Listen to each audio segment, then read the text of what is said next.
Ladies, gentlemen, am I often forgotten, but certainly not by me. Sears Rings, welcome to the channel, and welcome to another video. In this video, we're going to be taking a look at a budget setup that can go very far at Art glacor. It can do high in rage, low in rage, all in rage. It probably could do a 200 kill streak. I could easily see it doing if you put in the effort and really take the time to do something like that. However, this is more of a proof of concept guide to showcase that money doesn't necessarily buy skill, as kind of proven in any facet of life. However, let's go ahead and get into this guide.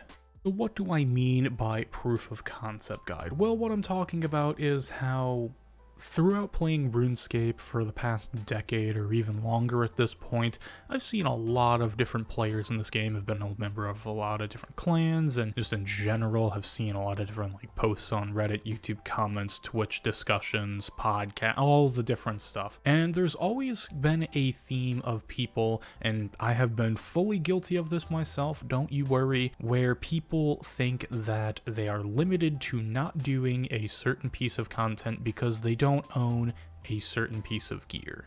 Now, there are some truths to this, however, it usually gets taken to an extreme by most people, and this is usually found in, I would say, the mid-level player, the average casual player who is looking to get into PvM or has done some PvM. Sometimes this even happens at the high level where people think, they need another piece of gear just to go take on another boss, even though they're more than capable of doing it with the gear that they have, And this pitfall we sometimes find ourselves in is usually based off of fear. Fear of the unknown is as old as humans have been existing. This is nothing new to us, and you'll hear it all the time. Don't fear the unknown or fear things that are out of control. Just send it and try new things, and you'll be surprised at what you can do. We hear this all the time, and those truths still hold true here in RuneScape, being that, if you just go out and send it on the boss, the worst that's going to happen is you might fall over and die a couple times, but we have a respawn button, we get our gear back, and we go and keep learning. And so in doing this guide, I am trying to showcase that you don't need, best in slot, magic, range, or melee gear to go ahead and get silver title at glacor. I know it is kind of a pie-in-the-sky goal for a lot of players out there. They would love to have the silver glacor title, and I'm here today to show you that you can do it with a lot less gear than you think you need.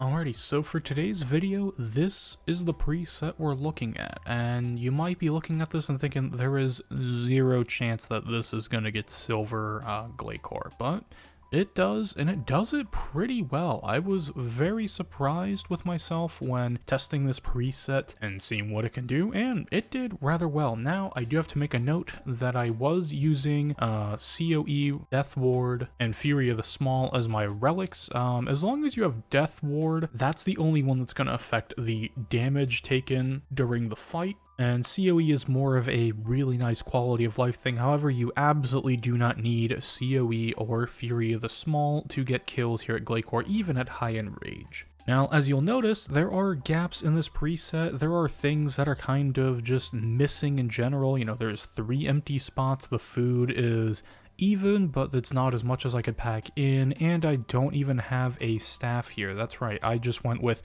pure dual wield camp with tier 85s. I have 3-piece Virtus with blast diffusion boots and cinderbanes.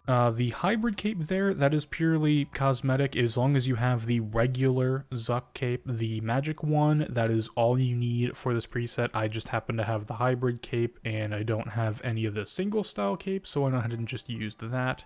The EOF has a G-Staff in it, and that is it. EOF is one of the better bang for the buck kind of purchases this game I think has to offer. It is very useful for all 3 combat styles. All you need is one EOF, and then you have an EOF that works for 3 combat styles, because you could add D-Claws or DDS or something like that for melee. You can add Debo for range, and you can add G-Staff for magic. Now, I have to make a note here, yes, you have to keep buying these items, but they're all relatively cheap, and you just have to remember to change over your EOF when you're using a different combat style. I went ahead and put Channeler's Ring in this preset because I think it is another good bang for the buck kind of upgrade here being that G-Conk is a very strong ability in Chandler's Ring, will buff it even more. If you happen to have the enchantment for this ring that buffs it even further, good for you. That will help you even more as far as doing this boss goes, but that's kind of not the point. You could just toss a Ring of Death in this slot, and that's perfectly fine.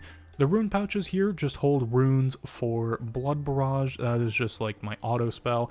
However, you just need runes for Insight Fear. That's all you really need. I didn't do any spell swapping in this kill to exsanguinate for more damage. If you like spell swapping, like I do, go ahead and do it. However, I decided to exclude it from this guide simply to allow entry for more players, because I know sometimes things like spell swapping or 4-ticking, some people are not the biggest fans of those.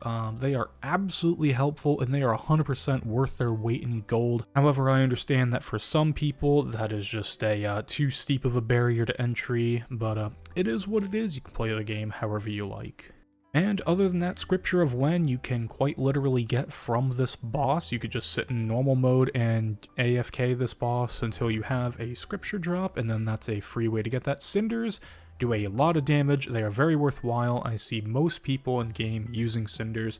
Again, another really good bang for the buck item. And again, I had all 3 rune pouches just because I always bring 3 rune pouches. In this kill, I ended up not using Disrupt Shield. I only used Insight Fear, like mentioned previously, and you can add in as many or take away as many spells as you need. Oh wait, I did use Prism of Restoration in combination with a Hellhound to help with damage reduction, and that made life a lot easier. However, if you want a Ripper Demon instead of Hellhound, you could just go with that and go full send, and you probably won't have too many issues. However, Hellhound with DPS gear makes this a very nice preset for a very low cost of entry. Now, the elephant in the room is that I am not using Ganodermic with Animate Dead, and that is more in terms of the guide that I am doing. This is a proof of concept guide, not so much a easiest way tutorial guide. I am not here to just show you the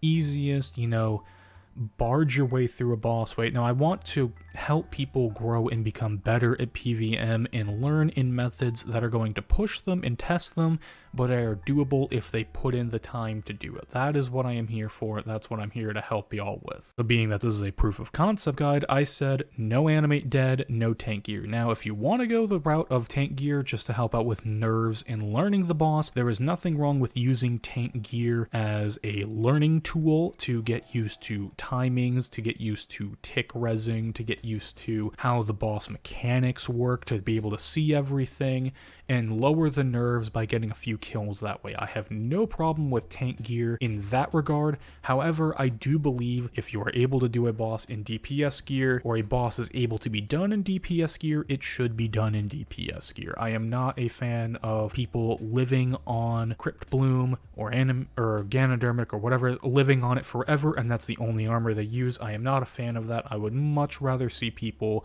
push themselves and keep progressing forward. So the final point needing to be addressed with this preset is there are gaps in this preset. There are 3 empty spots. There is a large number of restores. The food is even, but it's not full to the brim. I have other things in here. The main reason I did this is just proof that you can bring whatever you want, really, and it's probably going to work out. A lot of people will typically overestimate how much food they need on a piece of content once they learn it. You don't need to fill your inventory with a bunch of solid foods. I did this on brews and blubbers, and I had more than enough food. I think I only went through about half of my food, maybe a little bit more in the example kill. However, a couple other testing videos, I only used 1 brew and 2 blubbers just from getting reses at the proper time and doing the boss mechanics properly. Again, showcasing the fact that you do not need as much gear as you think to go out and accomplish the things that you want to accomplish. Here's a screenshot I took of the very first test. I did in this first test use a chaotic staff for 4-ticking, and realizing how simple it was, I decided to omit it because it honestly wasn't doing a whole lot. But this is just an example of how little food this preset can use if you're using it correctly.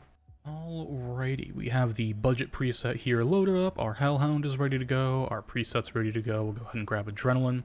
Now, fair warning, I have not done strictly dual-wield camp in quite a long time, so you might see some stutters here in rotations. You know, they're not going to be perfectly executed by any means, but I think that kind of adds to the whole point of this video of, you know, you don't have to be absolutely perfect to get silver title here at glacor. So I just like to surge in, stand right here in the middle, toss a vuln down with my sun, and I usually TC with a smoke cloud, although you don't really have to do that. These I like to just tsunami and they usually die instantly. And then I have a bunch of adren. I'll get a wild magic and a fix here. For funsies, I'll get a res. Go ahead and G-Conk an Omni Power. Go a Corrupt.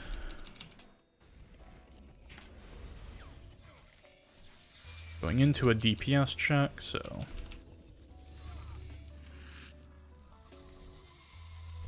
get a little adren there before he goes down. And then we'll get wild magic and his fix here.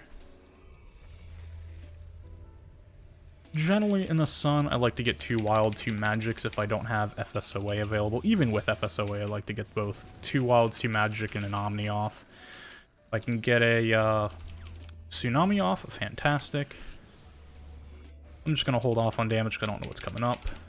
Because if I were to sun right away, it would have been wasted by this, this pillar here, so usually I like to wait to see what special attack I get, and then I ult. I don't try and ult right away.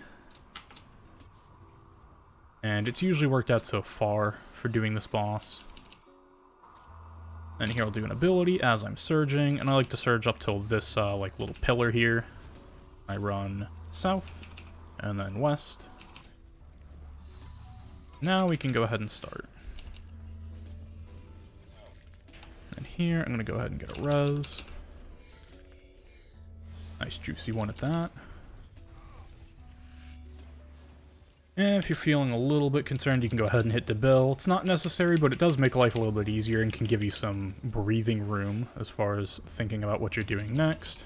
Just get a little bit more damage out. Go ahead and toss a Tsunami, just because I can. We love crit adren. Go ahead and hit Anticipate. We're well above HP.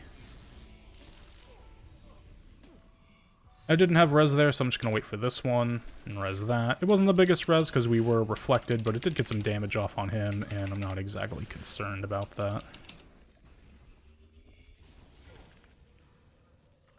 Prayer. Oh, looks like we're getting back-to-back cannon art. So what I'll do here is I'll just use Devotion. Easy and simple to do. Just anticipate, press Devotion, and I'll go ahead and go for another prep just so I have res again. Ability, res, and we're off to the races. And I'm just going to wait to see what attack we get. Looks like a DPS check, so I'll just hold off. I do need to heal up my familiar a bit. It's the one thing I always forget to do, honestly, is place down the Prism of Restoration, the little crystal thing. I always forget to place them down. This is the thing I am the worst about. And I'll just have Hellhounds die, so just be mindful of your Hellhound HP. And, you know what? I don't think there's any bad, I don't think there's any bad specs coming up. Yeah, I think those are the last one in the rotation, so you can go ahead and do this. Wild Magic is fix. Go ahead and G-Conk into an Omni. Into a D-Breath, into another G-Conk. Go ahead and hit Deep Impact here. Tried to hit G-Conk again, but obviously was off cooldown. Like I said, I'm not exactly used to doing Vortex, so I'm just going to preemptively eat here, because sometimes stuff can go a little bit wonky with minions. And I just like to eat up a little bit, because they don't hurt a whole lot, but they can do damage over time, and, you know, it sneaks up on you. If you play at low HP like I do, then it can be problematic, because I play on I swear like 2k HP 90% of the time. Here we have a pillar, so I'm just going to go ahead and toss an Omni Power. E-Breath. I don't have any bleeds off cooldown, so that's fine. Over here to the corner. Bladed Dive across, and then I'll toss the bleeds on as I'm going across. Surge. Stay here a bit. Another annoying minion pattern. Seem to get these a lot. There's not a whole lot you can do, so just Ditto on kind of the pile. Then what you can do here is chain if you want to. If you have it. If not, it's all good. Doesn't matter. And on the big guy after you Ditto, and it kind of wipes up the remaining ones.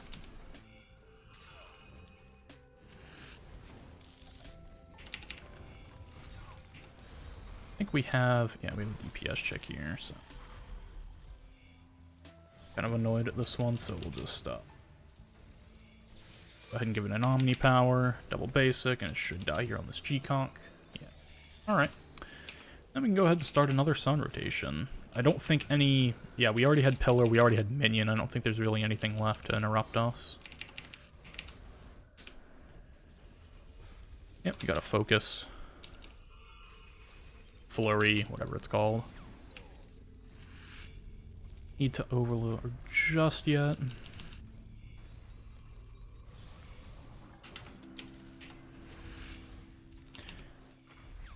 Go ahead and G-Staff. Impact. G-Conk, and I'll G-Staff again.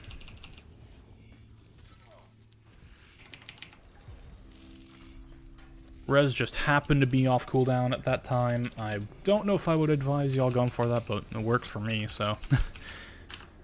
might as well full send it. And we have enough HP here. Oh, we even got the enhanced devoted proc. So I just went ahead and got a prep there in, just so Res would come off cooldown a little bit faster. Toss another Vuln Bomb down just for good measure. And this is going to be another Pillars, because it went all the way across.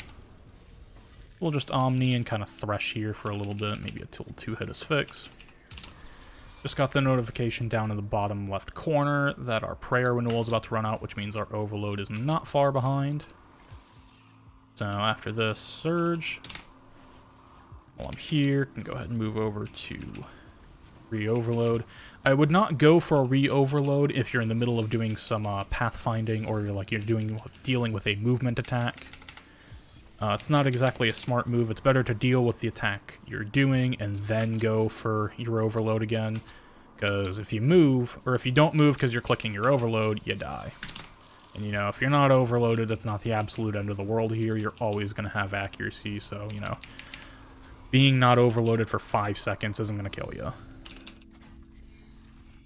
And we have A-Pot here coming off cooldown soon, so I'll just double basic real quick. And just go for a Tsunami just because we can. I'll just G-Conk into an Omni, and then I'll have enough Adrenaline for a Wild Magic's Fix. Toss a Bleed on just for some Adrenaline. I'm just going to go ahead and toss on a Bleed before I Ditto. Ditto D-Breath, not Ditto Tsunami. Off cooldown. Okay, I should not have survived that hit, but we're alive, so you know what? Hellhound OP. I'm just gonna leave that in. Don't miss Prey Flicks. Prey Flicks are very important. When you get caught up in something else, it's very easy to get distracted. Do not get distracted. Just stay focused, and you'll be fine. Kind of a do as I say, not as I do type thing there.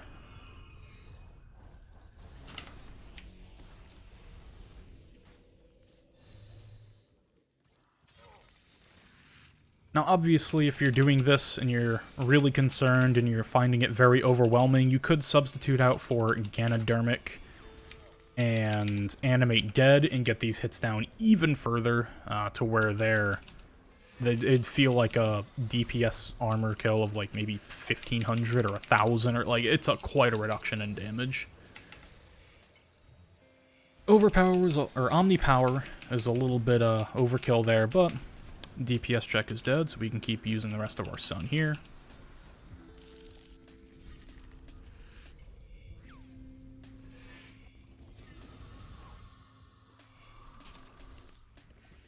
I'll release my Ditto here with a concentrated blast, and I'll target back over to this guy. What is that? Ditto didn't kill all of them. You know, stuff happens. Just kill the minions as quick as you can. What the food's there for. Grab a res here on the melee hit. And just keep going.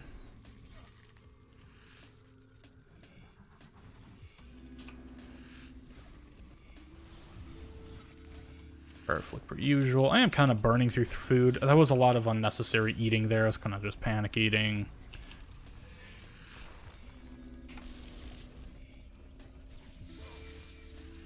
Some kills are good, some kills are bad here. Again, for the cannon, just gonna anticipate and reflect. Res the third, it gets a lot of reflect damage off on the boss. It's very worthwhile to do. And we'll just go ahead and go for the kill here. I don't think he can spawn anything that's really gonna screw us over, so... yeah, it's just a pillar. So should be able to finish this here. It'd help if I clicked in the right spot. We'll toss a couple bleeds on just in case for security. And those will work their magic. Bladed dive over. And wild magic as we surge for the kill. Yep, there it is. And there, as you can see, with a pretty budget setup. I mean, I'm not using the tier 99, I'm using tier 95 prayer. In Virtus with some cinders and blast diffusion boots, I have a Scripture of Wind, which you can get from normal mode at this boss, so you could just AFK normal mode and go ahead and get that Scripture if you wanted to. I am on Majorat. You could swap out for Dark Magic. It's going to be roughly the same. Dark Magic is pretty cheap compared to Majorat. I just had it on, or I had it off cooldown, so I went ahead and used it.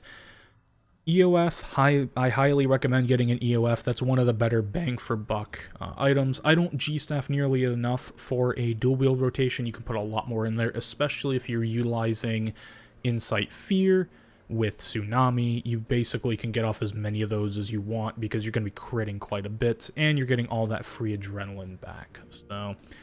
a couple notes there, but going for reses when you need them, definitely keep that in mind. I usually wait for the melee hits on the flurry or frenzy or focus, whatever you want to call it, attack when he's hitting you with all three combat styles. I would usually go for res on the melee hit because that is a guaranteed res, and then the third hit of the cannon attack is also a guaranteed res. Now, obviously, you can use Devotion or Reflect. It does not matter. I use Reflect and save Devotion for kind of oh-snap situations, and that's what I really save them for. Devotion with minions and getting a Devotion extension is a very good use there. I kind of have it hardwired in my brain for, you know, extremely high enrage glacor, you know, 3k plus, where you need to save Devotion for the DPS check. It's kind of hardwired in my brain at that point, so I really don't use it anywhere else, and I keep thinking, oh, I just have to survive till the next DPS check. But at 2k, you don't have to worry about that, because it's not until 2500% until the minions and the DPS check start scaling up. So as far as 2k is concerned, Devotion right at minions is probably the best bet. I didn't even think of that now until kind of the end of the kill, because I'm just so used to doing different methods at this boss. But another disclaimer here that I think is also important is that this is probably my 4th or 5th kill. I tested this kill once, or I tested this preset once. I had the idea in my head, and I thought, yeah, this is probably going to work. It makes sense. And I just kind of went out and tested it. And this is probably my 5th kill. Or not, no, this is my 3rd kill with this. I did one test run. I did another test without staff.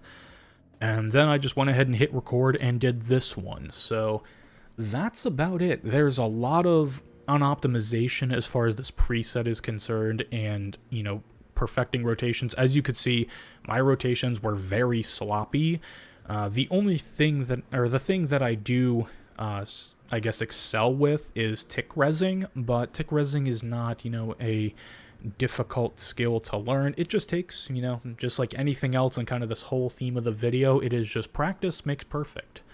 The more you practice it, the better you're going to get at snagging reses on certain game ticks, and you just have to put the work in, and you'll reap the benefits of that work that you put in. Anyways, let's go ahead and roll that outro. Ladies gentlemen, and I did not forget about you Sears rings. Thank you very much for watching. If this video helped you, make sure to leave a comment down below. If you have questions, leave a comment down below. If you have an idea to improve this, leave it in a comment down below. Please get in the comments. It really helps out the channel more than you know. If the video really helped you out, be sure to hit the like button and consider subscribing to the channel. And I will see y'all next time for the next guide. Have a wonderful morning, evening, afternoon, nighttime, whatever it is, wherever you are. And I'll see you then. Peace.